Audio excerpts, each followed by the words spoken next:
আমি কইলাম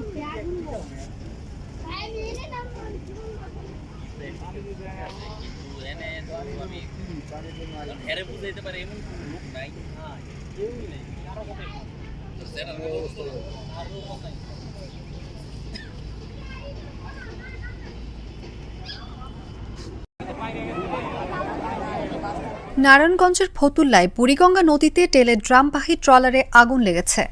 বুধবার দুপুরে মেঘনা ডিপোর পেছনে নদীতে ট্রলারটিতে আগুন লাগে। এ সময় ট্রলারটিতে ৮৬ ড্রাম পেট্রোল ও ৭০ ড্রাম ডিজেল ছিল।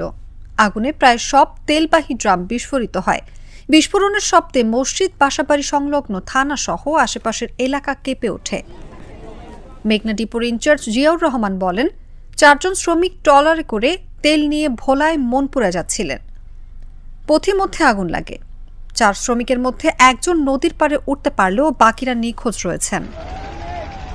নারায়ণগঞ্জ ফায়ার সার্ভিস ও সিভিল ডিফেন্সের উপসহকারী পরিচালক ফখর উদ্দিন আহমেদ বলেন, আমরা ঘটনাস্থলে রয়েছি, আগুন নিয়ন্ত্রণে কাজ চলমান রয়েছে।